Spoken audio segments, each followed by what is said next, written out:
Hi, and welcome to the Soul and Survival podcast with Grant and Louise Bentley. We have run the Victorian College of Classical Homeopathy since 1995. We are both qualified practicing homeopaths, and Grant is also a naturopath. Together, we discovered a link between energy and facial structure based on traditional ideas from homeopathy that have roots going back 200 years. This project is called Homeopathic Facial Analysis, or HFA for short, and has been the cornerstone of clinical diagnosis and training courses since 1999. Between us, we have written and produced 7 HFA books, including Soul and Survival. Soul and Survival is the philosophy of energy influencing matter and how this energy forms individual facial structure, our unconscious drives and fears, our life patterns, and universal time cycles. Well, hello everybody, and welcome back to the Soul and Survival podcast, and welcome to you, Louise. Hi Grant, how are you going? All right, and it's a beautiful sunny day today. It is a week after. We're not pretending that it's a week after, so no more coughs and colds or anything for anybody, which is good. So, on this beautiful sunny cloudless day, what have you got for me? Okay, well, you were reminding me that last time we spoke about drug pictures and how popular they are in homeopathy, contemporary homeopathy, and that you don't use them. And, I mean, you obviously explained a bit about that, but contemporary homeopathy is really fixated on drug pictures. So I guess the question is why do you think contemporary homeopathy is fixated on drug pictures? And again, you can perhaps reiterate at the end of that explanation why you're not. Okay, here's where I'm going to sound very, very different. And of course, when you create a point of difference, you're almost creating a slight right or wrong. And you know, look, it's really hard, isn't it, when you've got a different opinion to everybody else, because you don't, on the one hand, you don't want to sort of say, well, I think everybody is wrong. I mean, that's not your intention. But at the same time, in saying that, I'm pretty sure I'm right. Okay. That's okay. You're allowed to be right. That's fine. Yeah, I know that. And so, look, I'm going to, let's just stick with, I'll tell you what I'll do.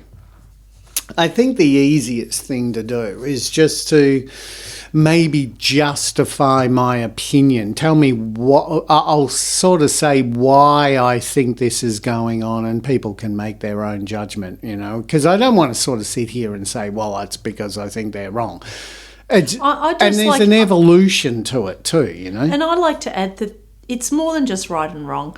It's really been evolutionary, or revolutionary, I should say, in the clinic, in that releasing ourselves from the drug pictures has opened up the choices of remedies so much more, and the results have showed themselves to be positive. And that's what I mean when I talk about this sort of how you can justify. Well, how I justify it to myself is by the increasing the obvious increase in stats of what percentage of people are getting better, to what point too. You know, what we do, as you fully well know, Louise, is that we don't take single symptoms as a hit. You know how, like, when we went to a seminar one time, and they gave a remedy and a peripheral sort of symptom disappeared, but all these central symptoms remained. But remember, the person was sort of taking that as a win. Yeah, like that was something positive, which I guess at a minor level I'm not saying it wasn't positive, but what I'm saying is that our expectations are much, much higher than that. Yeah. And so if I just got that peripheral improvement as my only improvement, as a number of patients would testify, I would say to them that, look, it's okay, we're getting somewhere, but it's not good enough. So I don't take it as a win. And some patients do too. Some patients I know will say, look, I'm really happy that that's happened. And you go, look, well, yes, so am I, but there's always a but. It could be better than that. Oh, yeah, I know what to expect. And I think our expectation, that's my point. My expectations are higher than I think a lot or some other people out there, some other practitioners. I do expect, like, for example, if I went to a chiropractor for migraines, and I'm really glad I'm not getting an occasional cramp in my little toe, but if I'm still getting a migraine every week, I don't regard that release of the little toe as a great success. It has to, whatever treatment I give, it has to ameliorate the central point of why that person is here, whether it's pathological or behavioural. Now, sometimes it is true. Now, sometimes you can get more peripheral ameliorations and still know that you're potentially on the right track, right? Which is different to a really minor but stable, non-progressing amelioration. Or improvement. You can use the word improvement. I always think amelioration is very 1800s. Oh, well, yeah, no, it's okay. It's okay. As long as you know it means improvement. I'll tell you what, as long as we know they're interchangeable terms, and we'll do that. And I'm sure now everybody does know that. Yeah, well, they should. Well, they do. That's why I brought it up. Now they do. All right. So, you can have... No, you know what? I'm almost going to backtrack on what I just said. If it's too peripheral or too minor, it's not a signpost. No. If I got... For example, what I was thinking is that I was thinking, okay, look, let's just say... let's just say that we'll stick with migraine. Let's just say that someone has migraines and they have quite serious depression and some, well, to make them female, some hormonal problems and some period problems. And if those period problems were addressed via the remedy and there was a lightening of spirits, but the migraines had not yet been addressed, then I could start to think to myself, yes, but that can just be a matter of time. Yeah, because you've got 2 out of 3 on the move, right? It could not only just be a matter of time, but I might need... See, that's often where you start thinking, well, it's either a frequency or a potency issue. Right? So essentially, the way that you've got to look at... remedies is that your body behaves, and I use this analogy a lot, your body behaves as if it's in a first aid scenario. You know, when we go to these first aid things, like we've had to do like 26 times No, now. more than that. Is more than it? 30. Yeah, 30 years of it every year. Same thing. But luckily, it's good to know it's fine doing first aid, and it's good to know when you need to know it. It's just we've done it so many times, and it does seem to change a lot, which sort of gets you a bit muddled, really. Well, yeah, it changes some, but I think it only changes peripherally. But there is a basic point you're making, and that is, you know, first thing first. Always go with that. So the doctor's ABC D now it is. There's one change. The D never used to be there. But the doctor's A, B, C, D is pretty standard, even without the addition of the D. The doctor's A, B, C was really important. The danger, response, airways, breathing, circulation, etc. What's the D? The defib. Oh, the defib, that's right. Oh, that's the one that always kind of makes you feel a little like overwhelmed. Well, I don't like it because I hate machines. I'm Yeah. not good, and so anything I've got to take out of a box, I'm immediately nervous about. Okay. I kind of know where you're coming So from. I'm sort of hoping if I just give them, The A, the B, or the C, a you'll couple be all of right. staying alives on the chest, and Yeah. that will be enough. I'm hoping I don't have to ever get to D. Yeah, So, okay. but essentially, your body deals once you give a remedy, because you got to understand what a remedy is. A remedy is a no thing. So all that a remedy is giving your body the energy that it requires. The energy that it requires to do what? Well, the energy it requires to heal, but it wasn't able to supply that healing energy because all of that, well, the moment you go into fight or flight, now make a mental note of that because we're coming back to that because this is the actual central crux to the question that you're asking of why has contemporary homeopathy pretty much made the mentals the number one, the way of identifying a remedy. So when you're in a fight or flight state, your body will second all available energy. That's it, right? Because it doesn't care. It doesn't need. If you're being chased by a pack of hyenas, it doesn't matter whether or not your hepatocytes have got enough energy to hepat.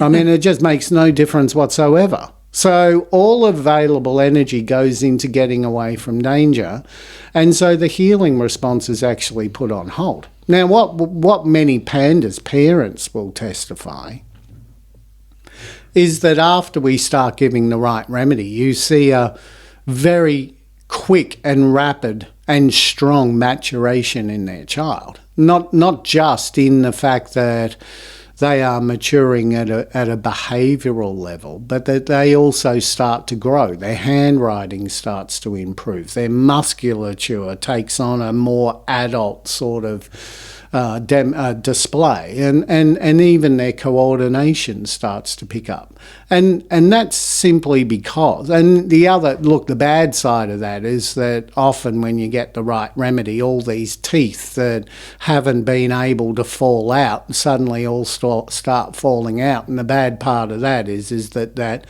dentition, and particularly when it comes to pandas, is probably second only to infection to causing another flare. So it creates a problem all of its own. But they have to go through it. Everybody has to lose their baby teeth at some point. They have to go through it.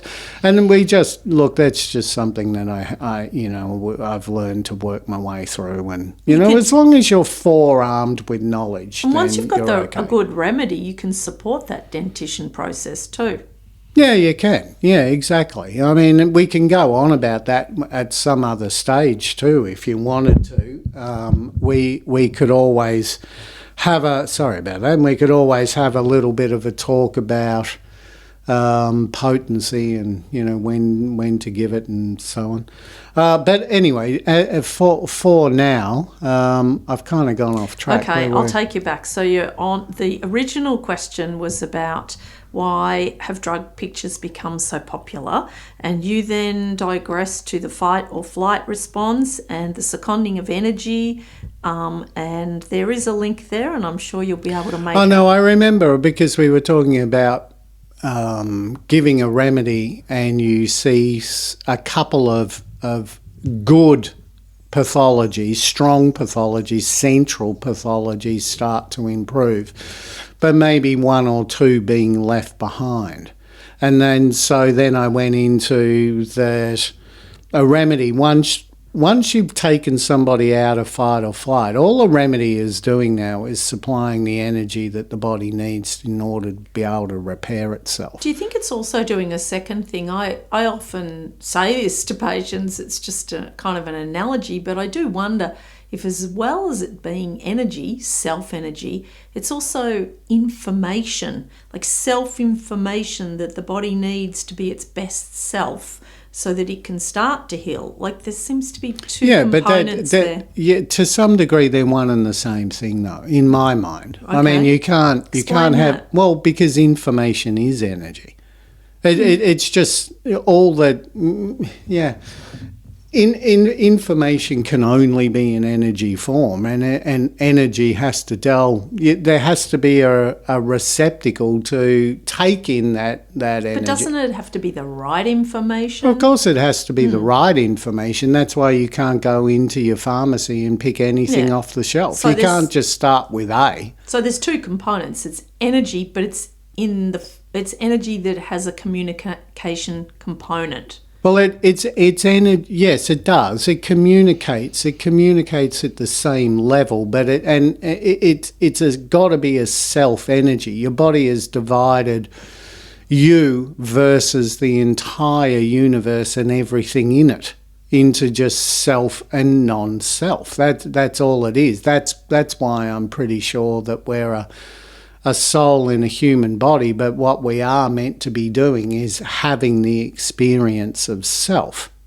We know that because as above, so below, and the below is that everything is about self and only self. Now, that doesn't mean the moral of the story is to be selfish and that every man for themselves.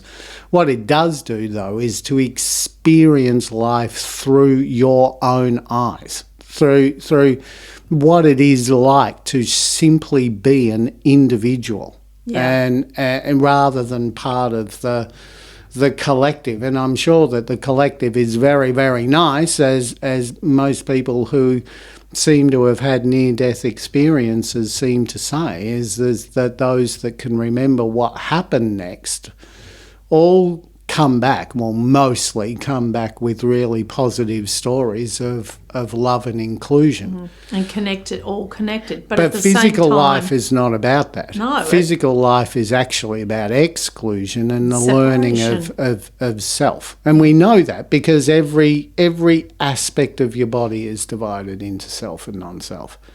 And so anyway, but that's a long-winded answer to yes, you just can't pick any remedy off the shelf. The remedy that you choose has to be what we would loosely call self-energy. Yeah. It's the energy that your body is going to accept easily and recognise as something that it can utilise in its own healing process. So that's the definition of what we're loosely calling self-energy now.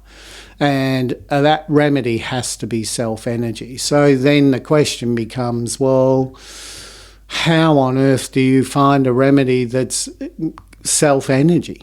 And the answer is through the signs and symptoms. That's where they become really important. They're telling you that. How do you differentiate that from the personality, which is where a lot of these drug pictures, I mean, I know drug pictures will put some body signs in there, but their real focus is on personality.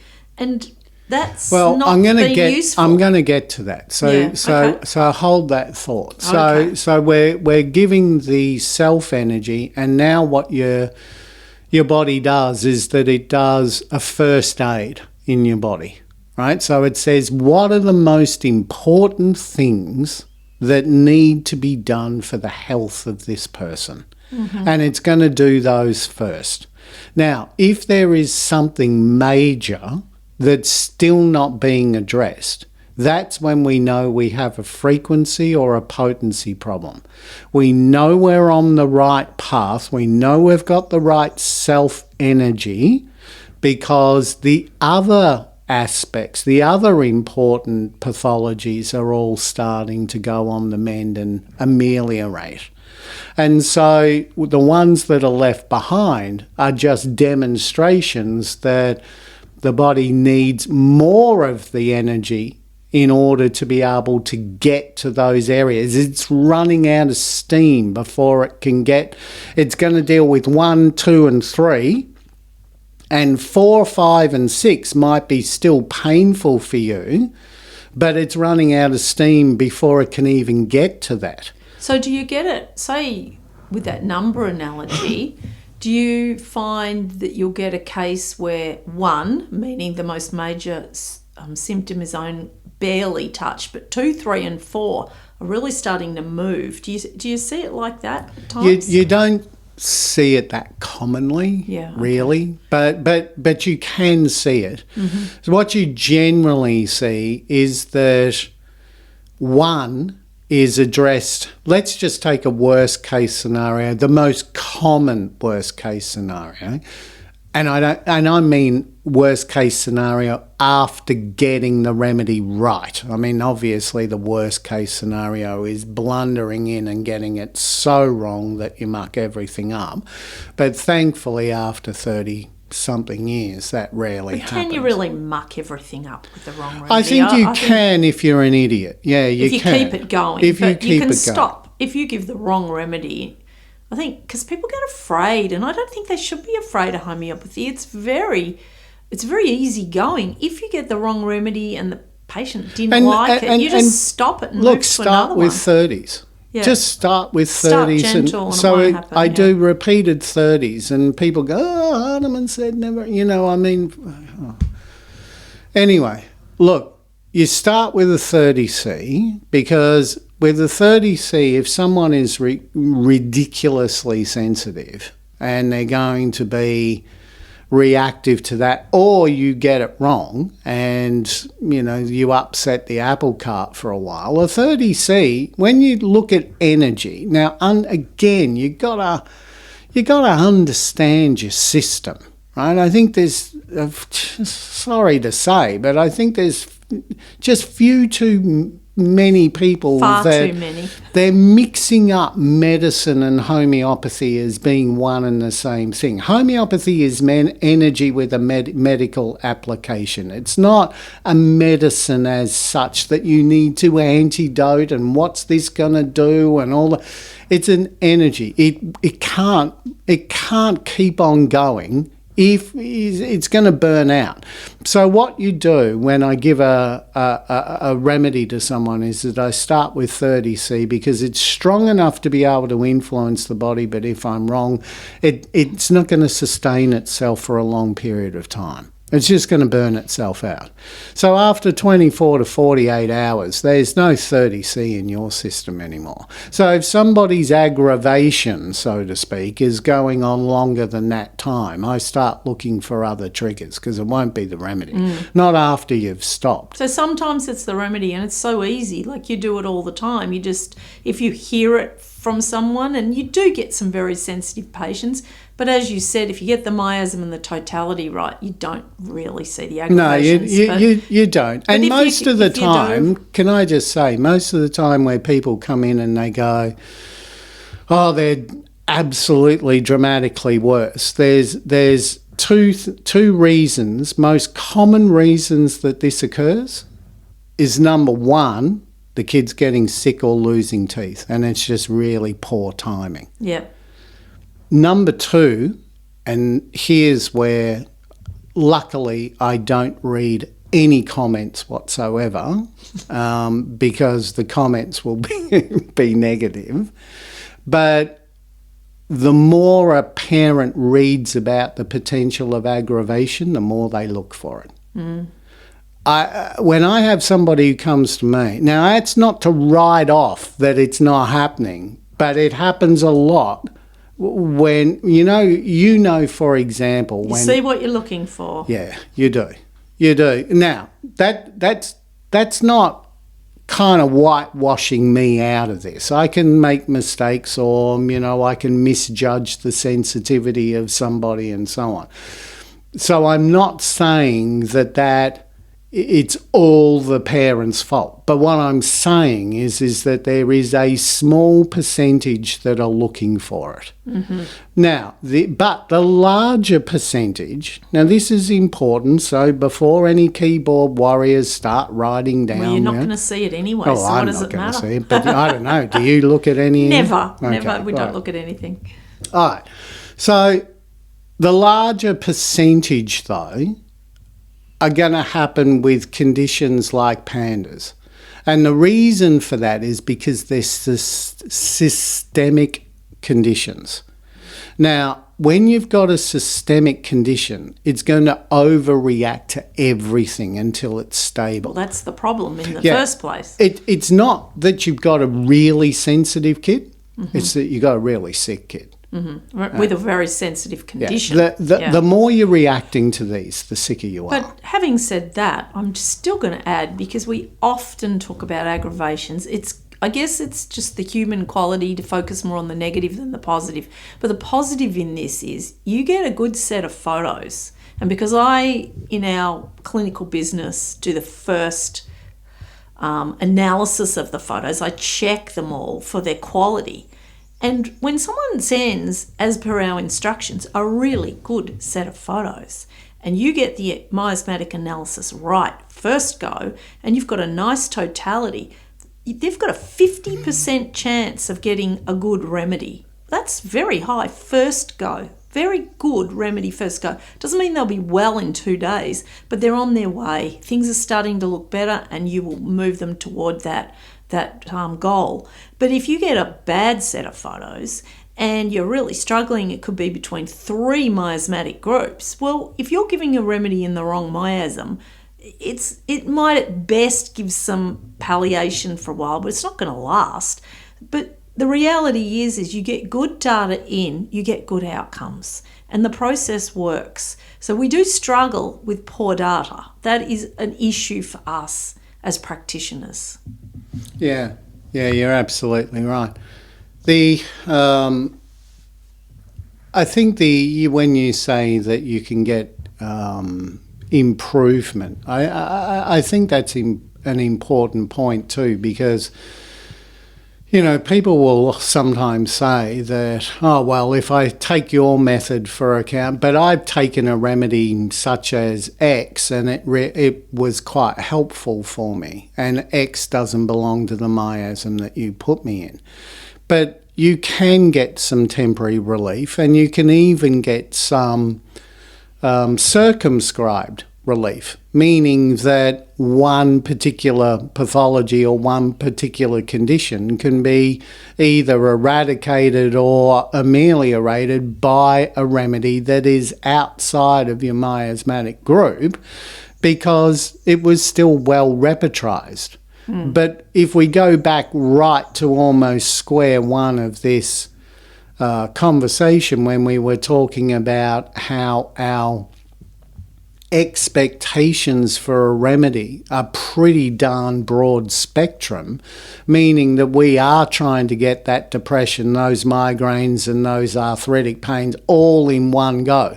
The definition of a constitutional medicine is to be able to do 2, 3 or even more things with the one remedy, and that's what we're aiming to get, not zigzag our way through. And we're not just doing it because one remedy. The reality is you can zigzag all over the place, but it all starts to fail if you're not rebuilding the body. And the best and really only way, it seems, to properly rebuild, to really move the whole constitutional self into a better place, is via a remedy that is totality and miasm.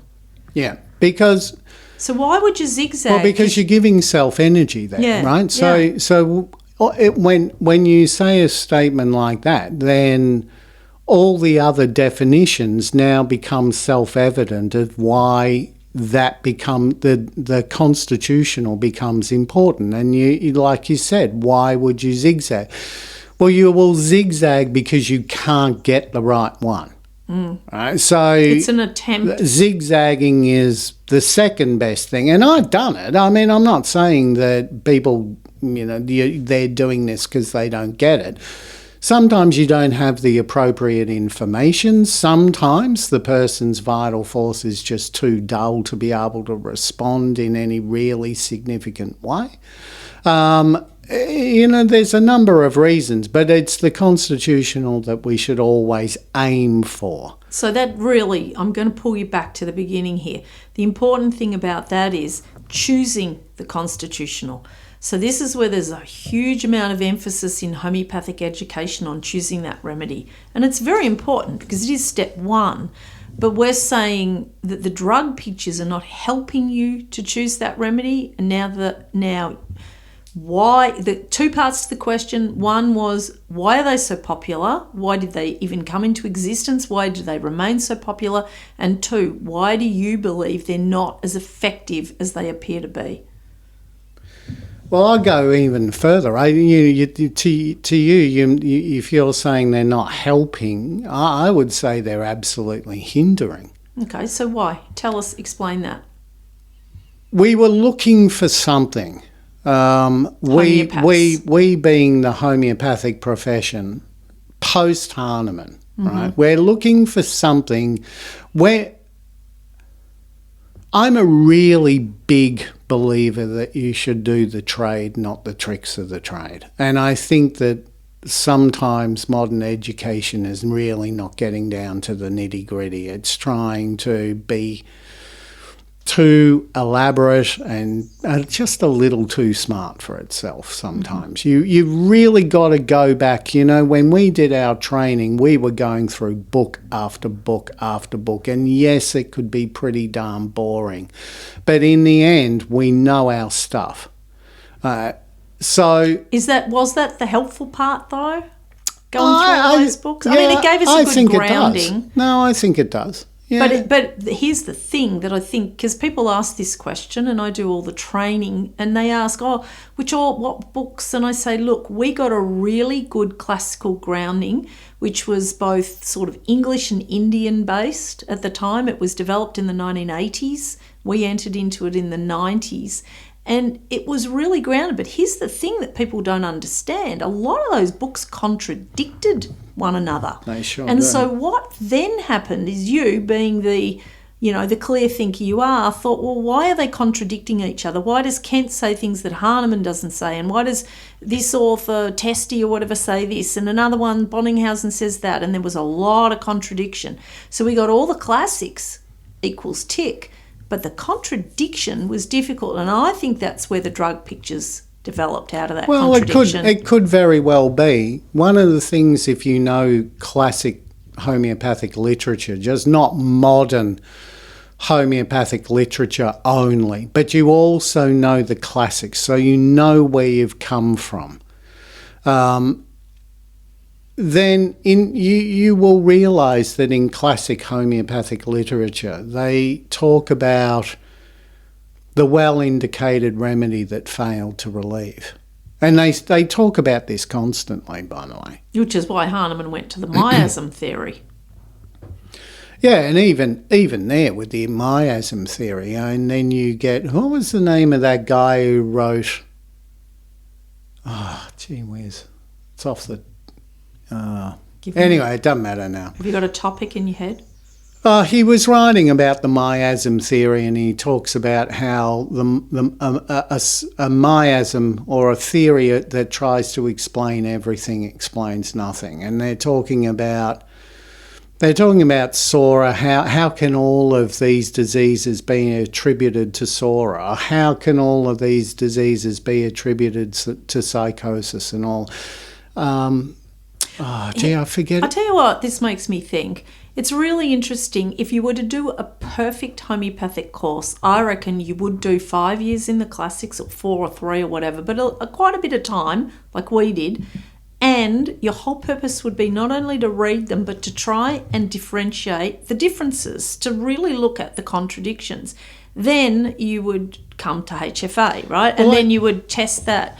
But the thing of it is most people aren't even doing the classics. No, they're not. So they're not understanding these pre-contradictions. They get told the drug pictures are just an absolute. They've always been there. That, in fact's not true.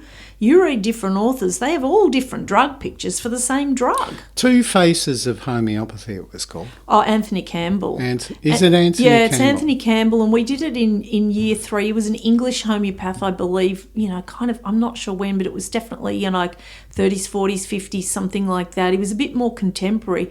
And yeah, he wrote a lot of things about the miasms, and we had to do our whole study on them. I think it was in year 2, and or theory, and it was a core book. It's out of print now. I remember someone saying even in the late 90s you could barely buy it anymore. But he made some really good points. He started pulling it apart pretty well. Yeah, not everything was bad. He made some really good points in that. I mean, he did make some points where you start to think, well, why are you even doing this? You seem to be knocking the whole system more than promoting it. But at the same time... Not the whole system, the miasm component. The miasm system. And but, you know, he also made some interesting points that even if you don't take them at face value, you should take them in a broader perspective. For example, he's quite right when he sort of suggests, well, how can Sora create 90% of all problems? Well, skin diseases and brain diseases and heart diseases and all. You know what, though?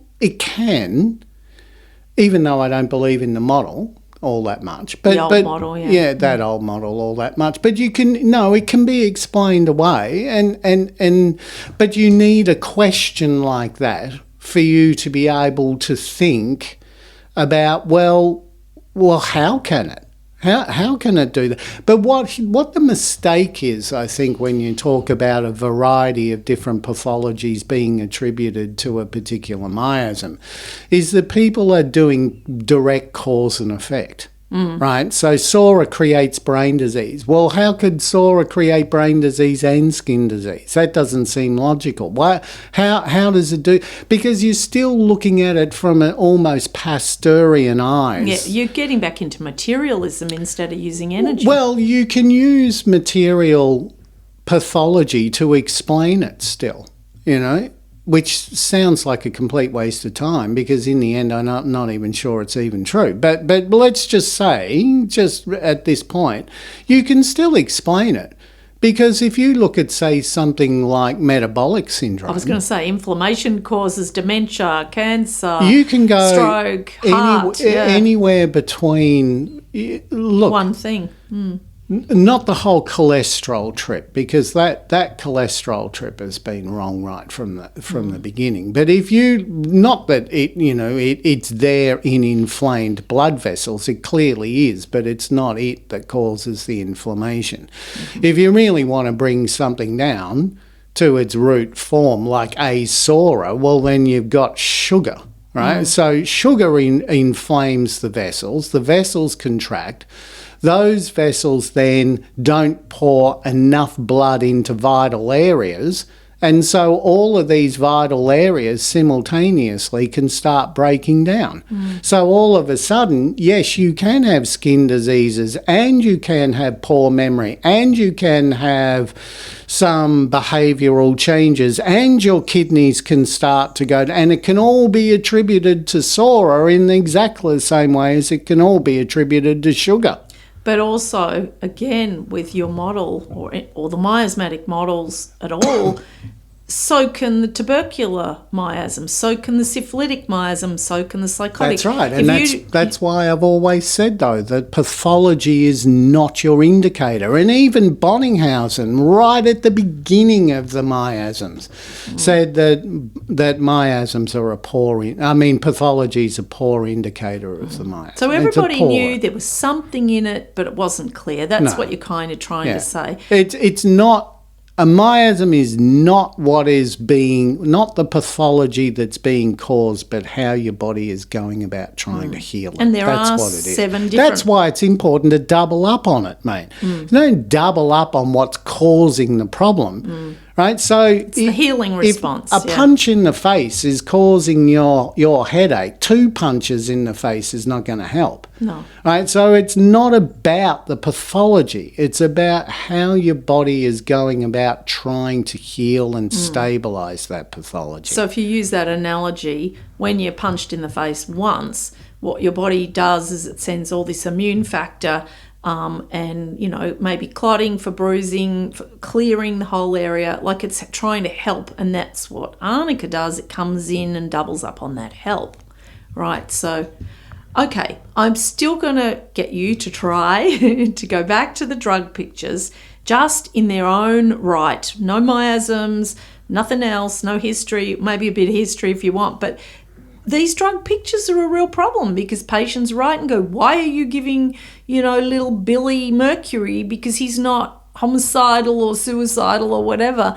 And what patients are not understanding, we try to explain it to them, is every remedy has between a few thousand and 30,000 indications, of which it's true there might be suicide or homicide in a few remedies, it's true, but that's not what the remedy's only about. So the drug pictures, I think, in essence, limit our interaction with the remedies, even if they're partially true. They do, but the question is why did they develop in the first place, I suppose. Now, do you want to sort of stop here and donate a whole episode to it, or do you want an extra long? Well, we can, why don't we stop here and then we'll try again. I'll ask you the exact same question next time, and I'm going to try really hard to keep you on track. Okay. All right. I will do my best to have a single train of thought, but there's no promises. No, but you can't do it. I know you can't do it. Oh, you're probably correct. It's not even. But that's the beauty of your thinking and the way you describe things, is you do go off on tangents to explore areas that are definitely allied to the main issue. And I think it's what makes you a really great homeopath. All right, well, let's do this now. Let's call it quits, and we'll come back. Write a note, and then we'll come back and we'll try and make the whole episode that. Well, I've already written it. I wrote it at the beginning, and we'll go back to it. All right, everybody. It was nice to speak to you again, and tune in next time, and hopefully it'll take me only 2 weeks to answer one simple question. Good on you, Grant. I'll see you then. Bye-bye. Thank you. Bye-bye, everybody.